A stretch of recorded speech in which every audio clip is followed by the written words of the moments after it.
Bien, bonjour à tous et bienvenue pour ce dernier webinaire de cette semaine de la réussite professionnelle. Aujourd'hui, nous allons aborder un sujet autour de l'énergie et des métiers d'avenir. Et justement, pourquoi pas vous, puisqu'on va voir qu'il y a pas mal de possibilités dans ces secteurs au niveau de l'énergie, bien évidemment. Alors moi, je suis Maxime Luc, je suis le responsable du service admission au sein de Ionis STM. Ionis STM, qui est une école qui forme des profils scientifiques à des compétences managériales et donc qui leur permet d'avoir cette double compétence à la fois technique et managériale. Je suis aujourd'hui accompagné une nouvelle fois de Nicolas Bression, qui est le responsable pédagogique justement de la filière en énergie et management. Donc, bonjour Nicolas. Nicolas qui du coup va pouvoir nous faire part un peu de son expertise puisqu'il a lui aussi quelque part un peu cette double compétence. Il a bien évidemment suivi un cursus assez long, on y reviendra au niveau doctorat bien évidemment, et il a aussi créé sa propre société, même deux je crois. Donc il a aussi cette expérience entreprise qui est assez intéressante et qui fait qu'aujourd'hui les étudiants peuvent en bénéficier avec la pédagogie qui est bien mise en avant au sein de notre école. Pour le côté énergie, c'est vrai que j'ai été amené à travailler avec des sociétés comme l'IRSN, le CEA, Engie, enfin d'autres sociétés, tout un tas de sociétés liées au domaine. Voilà. Exactement. Alors, je te propose qu'on commence, Nicolas, avec une question assez centrale pour commencer et qu'on a beaucoup, nous, quand on reçoit des personnes, c'est au niveau du projet professionnel, c'est vrai que c'est jamais trop défini. Souvent après un bac plus 2, plus 3, ça arrive sur certains masters au niveau des spécialisations, mais on va du coup essayer de comprendre est-ce que c'est normal ou comment on peut se rassurer par rapport. Comment choisir son orientation professionnelle. C'est vrai qu'à ce stade, on est sur des parcours où on a beaucoup de possibilités qui s'ouvrent à nous. Alors il faut essayer de ne pas se tromper, il faut essayer de faire les bons choix. Pour ça, on commence déjà à travailler en mode projet, c'est-à-dire que là, le projet, c'est de définir son orientation. C'est pas toujours simple, c'est même compliqué parce que c'est normal que vous posiez beaucoup de questions à ce moment-là. Et une des choses les plus simples à faire, c'est de procéder par élimination déjà et de commencer par mettre en place le métier qui vous intéresserait le plus. Alors pour faire ça, on peut commencer par la méthodologie inverse, c'est-à-dire d'éliminer tous les domaines pour lesquels vous n'avez aucune attirance particulière et dont vous savez déjà que vous ne pourrez pas faire votre carrière dedans. Ça paraît assez simpliste de dire ça, mais ça permet déjà d'affiner son choix.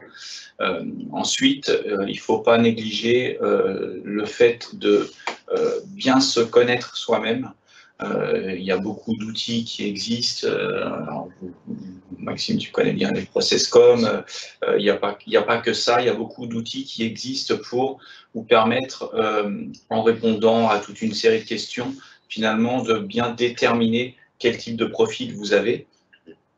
Et ça vous aide à vous positionner sur quel type de travail et de poste vous allez pouvoir assumer plus tard.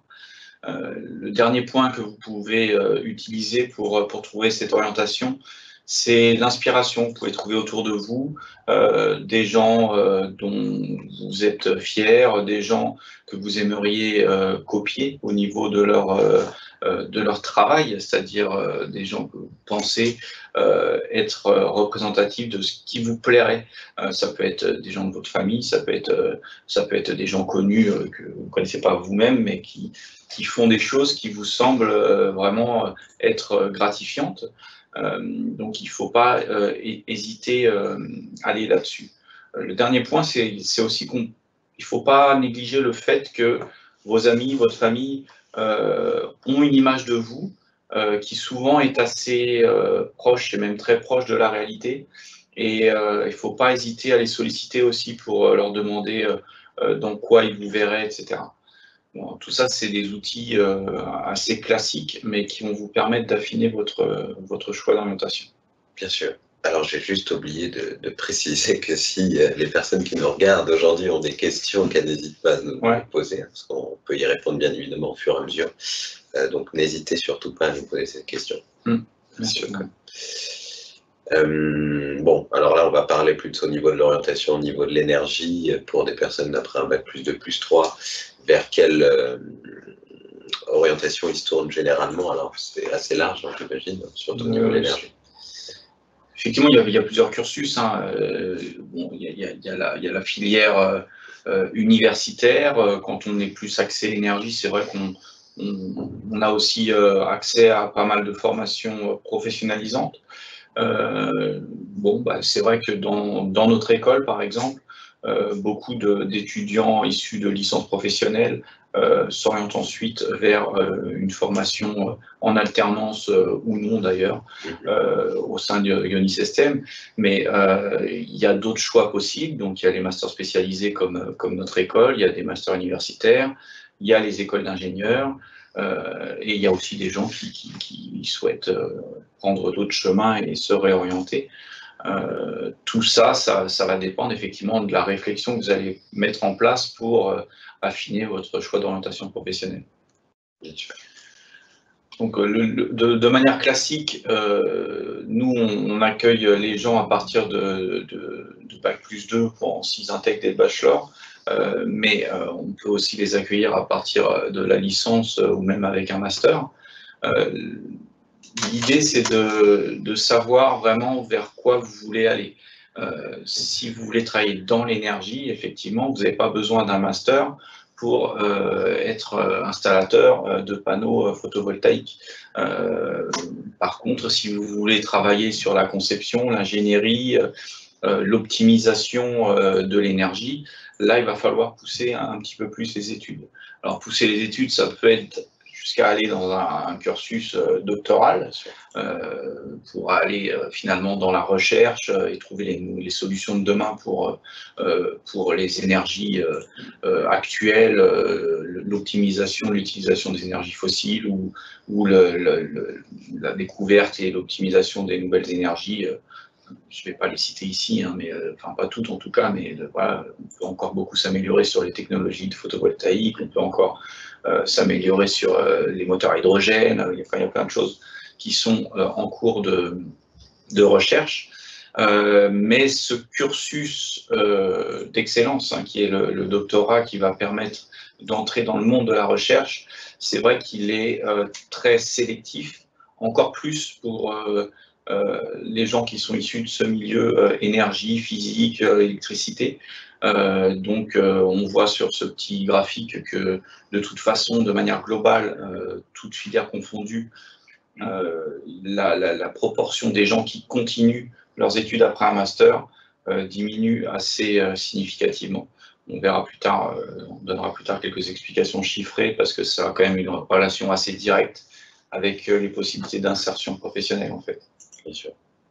Après, j'imagine on parlait d'énergie, mais ça peut être aussi de la physique, de l'électricité. C'est ça, exactement. Les gens qui vont intégrer, qui feront l'énergie de demain, effectivement, ils viennent de cursus purement énergétique ou plutôt purement électricité, purement physique, voilà, électronique aussi. Voilà, ça s'ouvre à des profils quand même assez variés.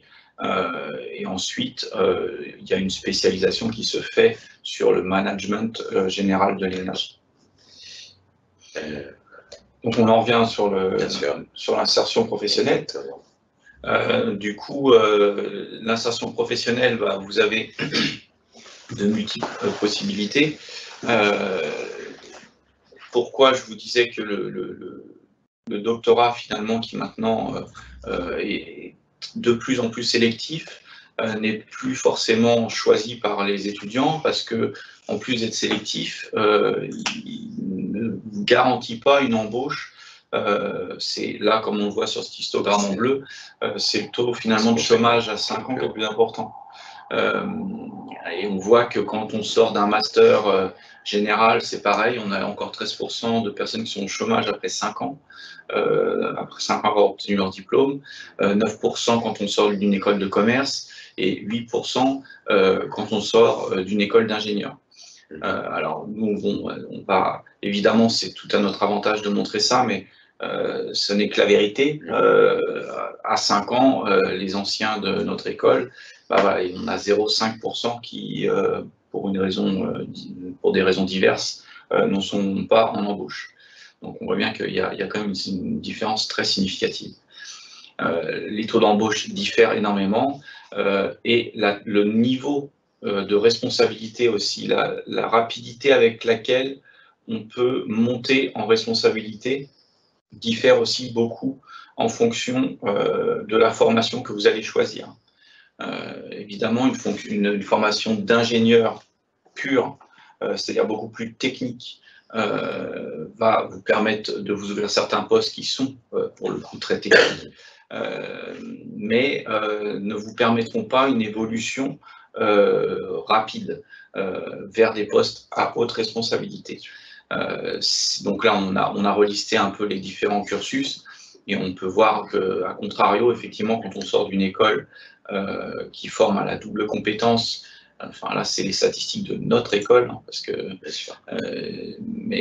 c'est parce qu'on est une des seules, voire la seule à faire ça avec un diplôme reconnu, on en reparlera, vous permettre d'atteindre des postes à responsabilité beaucoup plus rapidement. Globalement, on peut dire qu'en fait, il faut aller chercher aussi d'autres compétences plutôt que de rester sur une expertise simple pour pouvoir s'insérer plus facilement et progresser. Hein, parce que ouais, je pense. C'est effectivement une des clés de la réussite selon nous. On a une question, je crois. Non ? Oui, alors nous avons une question de Niki. Alors messieurs, vous avez déjà commencé à y répondre, mais vous pourrez certainement compléter. Qu'est-ce qui fait que les diplômés de votre école trouvent si facilement un emploi ? Si facilement, c'est jamais facile. Hein. On va pas non plus vous vendre du rêve. Ce qu'on vend, nous, c'est les chiffres, c'est les résultats. Donc effectivement, au final, nos élèves trouvent plus facilement un emploi. Je pense qu'on aura l'occasion d'y revenir un peu plus tard dans la présentation, quand on va rentrer un peu plus dans le détail de ce que propose notre école. Mais en résumé, c'est la formation à cette fameuse double compétence. C'est la formation au travail en mode projet. Donc, c'est-à-dire, c'est le fait de vous former à déjà travailler comme dans une entreprise. Du coup, les entrepreneurs, les gens qui vont vouloir vous recruter, pourront s'appuyer sur quelqu'un qui sera quasiment immédiatement autonome et efficace.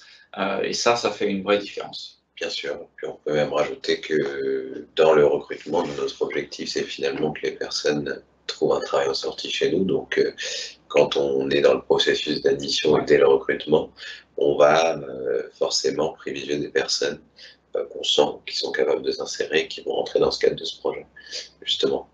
Et si je peux rajouter, du coup, on n'est pas comme sur certaines écoles d'ingénieurs où vous avez un concours d'entrée et où c'est les majors de promo qui vont tous être pris. Nous, c'est pas parce que vous êtes major de promo que vous serez forcément accepté dans cette école. Vous serez accepté dans cette école si évidemment vous avez les compétences suffisantes, mais surtout si vous avez le profil et le projet professionnel qui correspond à ce qu'on va pouvoir vous apprendre ici. Et le fait que ce travail en synergie entre votre projet et ce qu'on va vous apprendre, ou plutôt ce que nos intervenants professionnels, hein, parce qu'on n'a pas d'enseignants propres, donc tous nos intervenants professionnels qui vont vous partager leur expérience, vont vous apprendre à faire, va faire que vous serez prêt à l'embauche. On joue sur l'employabilité. Donc là, justement, je pense que tu vas pouvoir rebondir là-dessus parce que c'est directement en lien avec ça. C'est vrai. Alors, on est, nous, sur ce qu'on appelle un diplôme RNCP hein, chez Ionis STM, qui veut dire Registre national des certifications professionnelles. À l'inverse, parce que comme on a beaucoup de profils issus d'un cursus universitaire en entrée, hein, on ne dépend pas du ministère de l'Éducation nationale, mais on dépend du coup du ministère du Travail. Donc, ce sont des certifications reconnues par l'État. Alors, si vous voulez comment ça s'organise, hein, le ministère du Travail a voulu créer ses propres certifications pour notamment miser sur l'insertion professionnelle.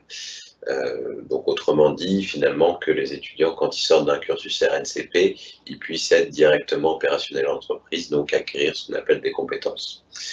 Donc pour bien évidemment délivrer ces titres, ils vont faire des enquêtes auprès des écoles. Ils vont notamment regarder au niveau des anciens, forcément, est-ce qu'ils ont trouvé du travail rapidement en sortie d'études, et est-ce qu'ils ont une rémunération en sortie qui est cohérente avec le marché du travail, surtout qui progresse en fonction des années. Et c'est vrai que nous, pour le coup, on est, comme on l'a dit un peu avant, assez bien placés, hein, parce que vous pouvez le voir que 80% de nos étudiants en sortie d'études sont en poste, hein, et qu'on est après, à partir de 6 mois sortie d'études, sur des taux qui varient entre 92 et 95% selon les années, ce qui est plutôt aussi très bien. Alors c'est, parce qu'on avait la question, c'est aussi dû donc au recrutement, à la pédagogie, puisqu'il faut savoir que on travaille avec beaucoup d'entreprises pour aussi comprendre leurs besoins, de manière aussi à former les profils qui vont avoir besoin demain. C'est pour ça qu'on a des spécialisations qui sont adaptées un peu chaque année, qu'il y a des nouveaux cours qui arrivent, que vous avez maintenant, même que vous soyez en énergie, en bio, par exemple, des cours sur l'informatique, notamment sur la cybersécurité, qui deviennent des sujets assez intéressants et importants en entreprise. Et on vous forme du coup pour cette partie en énergie sur un diplôme de manager en énergie qui vient d'ailleurs d'être renouvelé assez récemment, là, sur 5 ans. Effectivement, donc là, j'en rajoute une petite couche là-dessus parce qu'on est fiers de ça, parce que ces taux d'embauche qui nous permettent d'obtenir ce titre RNCP au plus haut niveau. On ne peut pas avoir plus haut que celui qu'on a, et on ne peut pas avoir un renouvellement à plus long terme que ce qu'on a eu, c'est-à-dire 5 ans.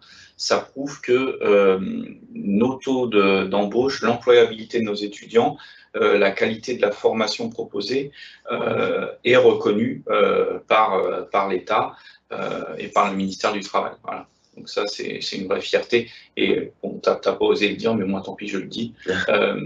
Effectivement, 95% ou 92% en fonction des années, c'est vrai, d'embauche à 6 mois contre 60% des masters en général qui sont en embauche à 18 mois.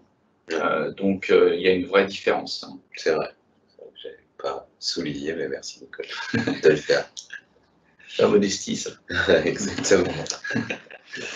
Alors, justement, comme on parlait un peu de l'insertion, donc juste UniSystem, petite précision, donc c'est une école qui s'est créée il y a 18 ans, qui veut dire School Technology and Management. À la base, on formait chez nous les Master EPITA, donc les informaticiens, sur ce qu'on a appelé à l'époque de la double compétence. Hein. Il faut se replonger en 2002 où l'informatique commençait déjà à avoir une place assez importante. On avait beaucoup finalement de profils techniques, mais donc il y avait beaucoup déjà de travail à l'époque, ils trouvaient assez facilement, mais en termes d'évolution de carrière, pour arriver notamment sur des postes de management dans l'IT, c'était pas toujours évident pour eux. Donc à cette époque, on a créé un cursus justement qui alliait à la fois la partie technique et informatique, et on a rajouté du marketing, du commerce, de la communication, mais surtout la gestion de projet pour du coup arriver sur des compétences en management et donc tendre justement vers ce qu'on a appelé une double compétence. Et c'est pour ça que d'ailleurs maintenant UniSystem est plus connu sous le nom de l'école de la double compétence. On s'est également du coup orienté sur d'autres secteurs qui avaient ces mêmes problématiques, des secteurs d'avenir, donc que ce soit en biotechnologie, en énergie et également en digital. Voilà un peu pour le socle de l'école. Ouais, l'énergie et la biotechnologie depuis... C'est assez historique, oui. C'est vrai que c'est assez historique. Hein, ça fait plus d'une dizaine d'années qu'on a ces cursus. Ouais. Alors, au niveau du programme, puisque c'est vrai qu'on est une école un peu particulière et qu'on c'est toujours bien un peu de rentrer un peu plus dans le détail pour comprendre un peu comment on fonctionne. Globalement, c'est vrai que sur l'année de bachelor et de MBA, on vous forme un peu sur un tronc commun, si on peut un peu dire ça, où il y a 3 principaux modules. Hein. Vous avez un module entreprise, vous avez des cours de gestion, de finance, de marketing et de management, un peu de cours d'informatique, du coup on en a parlé un peu. un module professionnel, vous avez les cours de communication, donc de prise de parole en public, de gestion de projet, les différents types et méthodes de gestion de projet qui évoluent constamment finalement aussi, donc c'est assez important. Quelques cours d'anglais qui sont répartis par groupe de niveau. Chez nous, c'est assez important de le savoir, on vous répartit dans des groupes homogènes de manière à ce que vous appreniez l'anglais par rapport à votre niveau actuel. Et vous avez un module technique, bien évidemment, donc lié au marché de l'énergie, principalement à l'électricité, aux énergies renouvelables. Oui, techniquement, effectivement, il y a quand même beaucoup de choses aussi dans ce module, parce que en fonction de quelle année vous intégrez l'école, il vous reste encore des choses à perfectionner. Donc, tu as cité l'électricité, il y a l'électronique, il y a la mécanique, il y a la thermodynamique, il y a la mécanique des fluides, enfin, il y a tout ce qui fait de vous un futur manager en énergie. Donc, il y a encore des cours techniques. C'est un tout, c'est une double compétence. Parfait. Donc, si on passe un petit peu plus sur le marché de l'énergie, alors je vais être assez rapide si vous me le permettez, parce que c'est des gens qui, enfin, on s'adresse à des gens qui connaissent, et pour ceux qui ne connaissent pas suffisamment, c'est des choses qui sont en pleine évolution et qui, de toute façon, vous seront apprises en profondeur dans le cursus de l'école. Mais globalement, le mix énergétique français, actuellement, il est encore très porté, comme partout dans le monde, par les énergies qu'on dit fossiles. C'est pas fossile dans le sens que c'est dépassé, c'est fossile dans le sens que quand il n'y en aura plus, on ne pourra pas en recréer, donc c'est à durée de vie limitée. En France, historiquement, on a les filières qui sont les filières du nucléaire et la filière du renouvelable qui est en pleine expansion.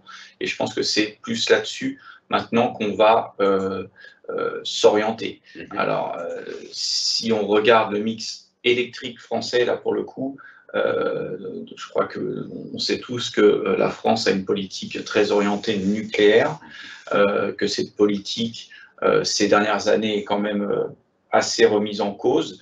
Alors, on ne va pas sortir du nucléaire, la France serait trop dépendante, mais la partie, en tout cas, énergie renouvelable, est appelée vraiment à prendre de plus en plus d'ampleur, et les objectifs de réduction des carburants fossiles, par exemple, ou des centrales à charbon, des choses comme ça qui existent encore, moins en France que dans d'autres pays, hein, mais qui existent encore, va être remplacé par l'expansion des technologies renouvelables. Alors, dans le renouvelable, il y a différentes choses. Là, on vous a mis rapidement un petit graphique pour en lister certaines, mais c'est pas exhaustif, hein. Je crois qu'il manque même le photovoltaïque, hein, et le solaire. Donc, et en plus, c'est un chiffre qui date un petit peu. Mais ce qu'il faut voir, c'est que les objectifs sont clairement d'augmenter la part du renouvelable dans les énergies de demain. Alors là, j'ai pris un exemple, je crois, ça c'est l'Allemagne. Donc eux, ils ont une proportion un peu plus faible de nucléaire, là, qui est en bleu, mais qui reste quand même assez importante. Non, c'est en rouge, le nucléaire. Ils sont déjà pas mal sur l'énergie hydraulique. Ils veulent continuer à maintenir ça. Ils veulent diminuer le nucléaire. C'est la même politique au niveau européen, c'est la même politique au niveau mondial.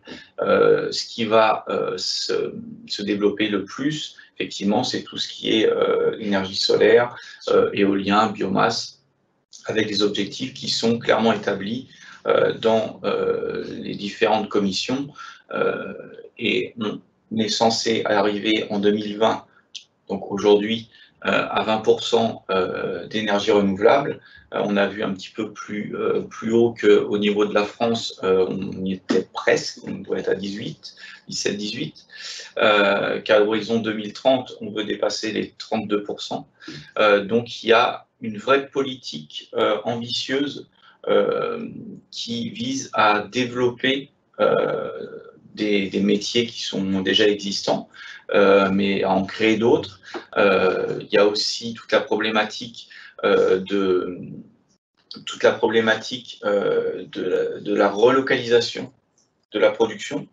On a beaucoup de production, on est à peu près à 50-50 en France, je suis passé un peu vite tout à l'heure, au niveau du mix énergétique, 50% d'importation, 50% de production locale. Avec tout ce qu'on a connu cette année, on voit bien que les politiques s'orientent de plus en plus vers une relocalisation de la production de l'énergie. Donc tout ça, ça veut dire quoi? Ça veut dire qu'il va y avoir des emplois qui vont se créer dans ce domaine-là. Donc, il n'y a pas que les énergies renouvelables, il y a aussi beaucoup d'emplois dans des grosses sociétés qui s'occupent encore de travailler à partir d'énergie fossile, on en reparlera, mais l'énergie renouvelable a clairement le vent en poupe et va permettre de créer beaucoup de postes. Donc, nous, on adapte notre formation aussi à ça. Je ne sais pas si à le dire, mais c'est des métiers d'avenir finalement, puisqu'on l'a vu, comme tu l'as dit, c'est aussi une volonté globale au niveau européen, donc ce sera pas uniquement en France. Effectivement, l'Europe se veut moteur quand même là-dessus. Bien sûr. On essaye de montrer l'exemple par rapport aux États-Unis ou par rapport à la Chine ou à l'Inde, qui sont dans des phases ou dans des projets un petit peu différents. On essaye vraiment d'être moteur là-dessus pour sauvegarder notre planète. Alors, on va parler un peu plus des secteurs, du coup, alors, au niveau de l'énergie, de la physique et de l'électricité, pour le coup. Il y a effectivement tous ces secteurs qu'on vous a listés ici, mais alors, le but de ce webinaire, c'est pas de vous détailler vraiment très profondément notre cursus. Si vous êtes intéressé, vous prendrez contact avec nous et on vous expliquera tout en détail. Mais effectivement, quand on sort d'une école comme la nôtre, on peut intégrer tous ces types de services en fonction des spécialisations que vous allez choisir. Pour ces filières-là, pour la filière énergie, physique, électricité, il y a principalement 4 spécialisations qui vont vous orienter plus dans le domaine de l'ingénierie de l'énergie, donc dans les services, par exemple pour tout ce qui est gestion des installations d'éoliennes, de panneaux solaires, etc. Sauf que vous n'allez pas être la personne qui va aller fixer les panneaux, vous allez être la personne qui va dimensionner les installations, vous allez être la personne qui va être capable de parler aux techniciens, aux clients qui veut financer ce projet.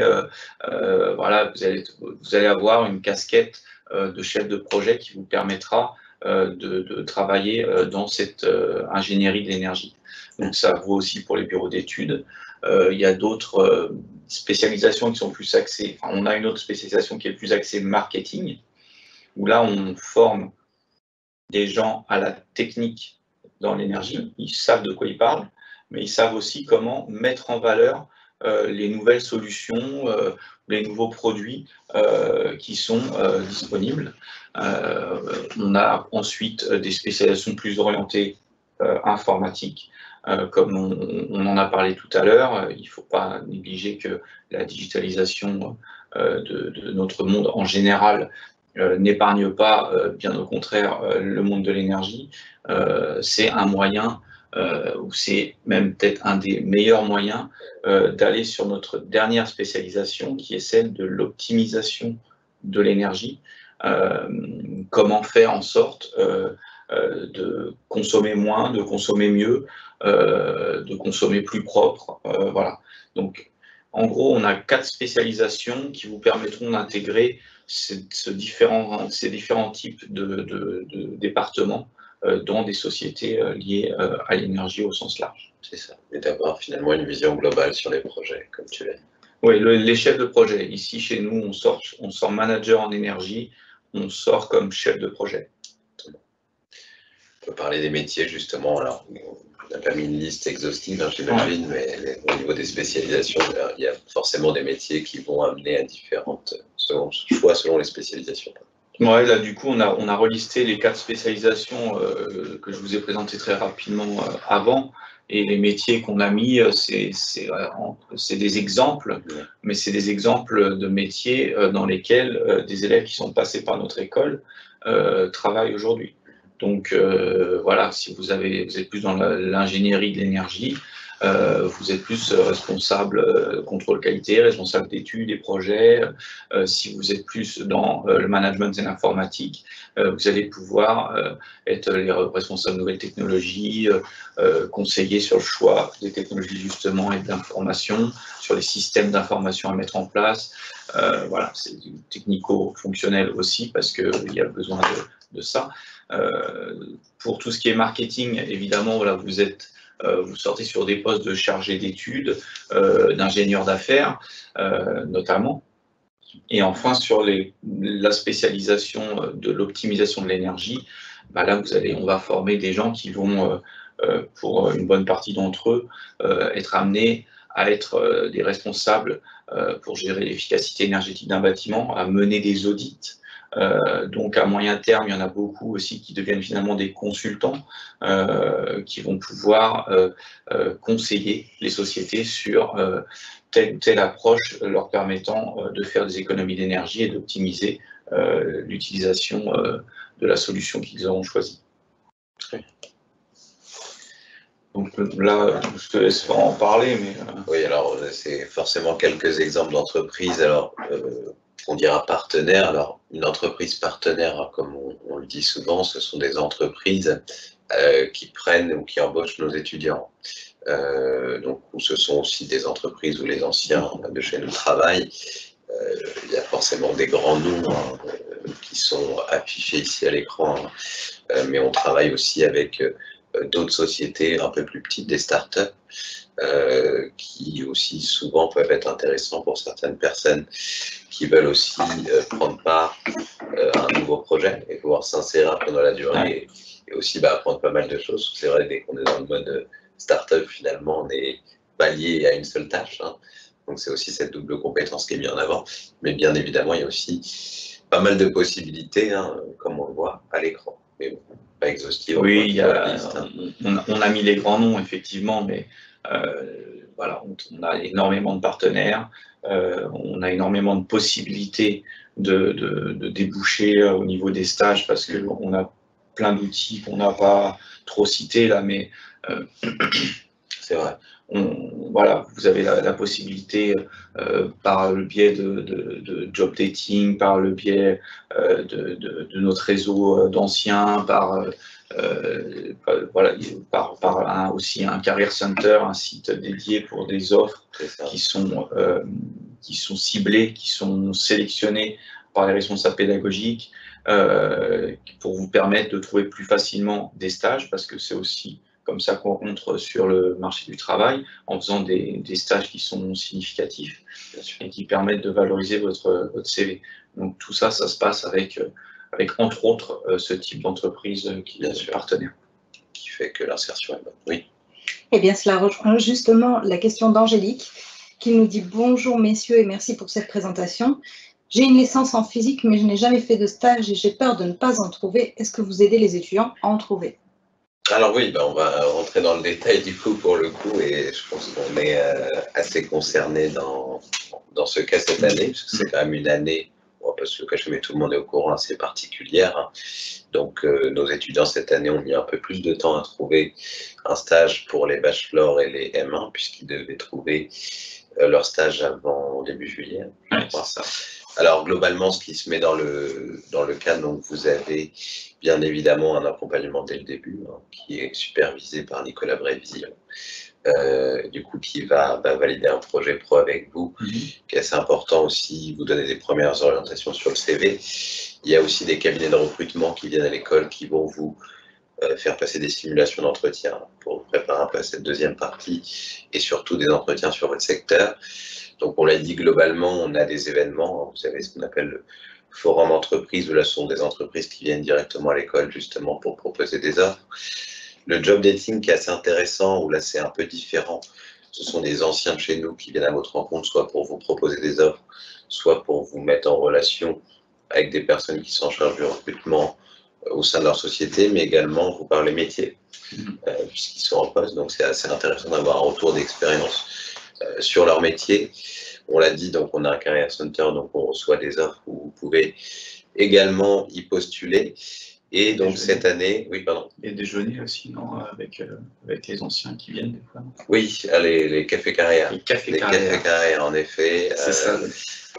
Voilà, mais là c'est un peu le même principe. Hein. L'idée c'est de prendre un peu un petit déjeuner avec un ancien, d'échanger avec lui sur son parcours, avoir un vrai retour d'expérience pour le coup sur un métier. Donc c'est souvent très enrichissant. Et donc cette année, comme ça a été un peu plus compliqué, on a Nicolas, Julie, Kevin et moi pris en individuel les étudiants qui avaient un peu plus de mal à trouver un stage cette année et le résultat s'en est senti puisque là ils ont tous quelque chose. Tous quelque chose en effet et on sera peut-être l'une des rares écoles à avoir pu placer en fait tous ces étudiants. Donc on est assez content et il faut être totalement rassuré en fait. Comme on le disait, si vous êtes amené à prendre contact avec nous, ben, on vous expliquera déjà comment ça fonctionne. Après, il y a bien évidemment un processus d'admission.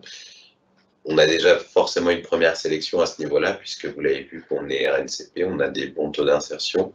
Donc, on a aussi cette volonté de croire en vous dès que vous êtes admis. Et surtout, de faire en sorte qu'on vous donne les outils pour que vous insériez assez facilement sur le marché professionnel. Et pour être tout à fait transparent, on a déjà des personnes qui n'avaient jamais fait de stage avant, ou qui avaient des petits boulots, on va dire, qui n'étaient pas forcément liés à leur secteur, mais qui sont finalement assez bien insérés. Oui, mais là, c'est licence en physique, si je me souviens bien, la question. Effectivement, c'est un cursus très théorique. C'est pas, pour nous, c'est pas du tout contradictoire. On a une filière en biotechnologie aussi. La majorité ou la quasi-totalité des élèves qui arrivent sortent d'une licence et n'ont pas fait de stage. Et c'est pas pour ça qu'à la sortie du diplôme, ils n'ont pas de très bons taux d'insertion. Donc, comme tu le disais, ça dépend pas que vous ayez fait un stage ou pas, ça dépend la manière dont vous pensez votre projet professionnel, la manière dont nous, on pense qu'on va réussir à vous donner les bons outils pour réussir à trouver votre stage. Le premier, si vous venez en M1, en fin de M1, puis le deuxième, et qui se terminera, comme pour la majorité, si vous êtes dans la majorité des cas, par une embauche directement. Donc non, c'est pas du tout un frein, ça c'est un profil, comme beaucoup d'autres, beaucoup de profils différents dans cette école. Ce profil-là serait, pourrait tout à fait trouver sa place. C'est ça. Et finalement, comme tu l'as dit, à la base, ça vient souvent de cursus théorique et nous, on est sur un format justement mode projet qui permet d'apprendre ce monde de l'entreprise et de vous préparer déjà à mettre en place des choses que vous retrouvez en entreprise. Donc, vous avez vraiment cette partie mise en pratique qui est intéressante et qui fait que votre CV s'enrichit assez facilement. Oui, le CV s'enrichit, puis en fait, après, on va vous apprendre à vendre aussi ce travail en mode projet. C'est-à-dire à expliquer aux entreprises que même si vous n'avez pas déjà fait un stage, vous avez déjà mené 25, 30 projets en mode travail en entreprise. Donc, c'est comme si vous aviez déjà une petite expérience professionnelle. Donc, non, en général, ça, c'est pas un frein de ne pas encore avoir fait de stage. Parfait. Je crois qu'on arrive vers la fin de ce webinaire, c'est bien ce qui me semblait. Alors... Ouais, donc juste on a mis les références parce que vous aurez accès au replay ou vous pourrez revoir les différents chiffres et nous questionner si besoin. Et donc il y a les références. Et ensuite, vous pouvez nous contacter. Exactement. Donc, si vous voulez nous contacter pour avoir plus d'informations, n'hésitez pas. Les contacts s'affichent à l'écran, hein, donc soit contact@ionis-stm.com, soit vous pouvez aussi nous joindre au 01 53 14 59 29. Vous tomberez sur le service admission pour info avec ces numéros. Je voulais du coup vous remercier d'avoir suivi ce dernier webinaire de la semaine de la réussite professionnelle. Je voulais également te remercier, Nicolas, évidemment, pour ton expertise et ces webinaires passés avec toi. Également remercier Julie Ducou et Florian qui nous ont suivis également tout au long de ce webinaire et qui font en sorte que ces webinaires soient possibles. Et je vais vous souhaiter une bonne journée, vous souhaiter de bonnes vacances pour ceux qui en ont, et à bientôt. Merci, au revoir.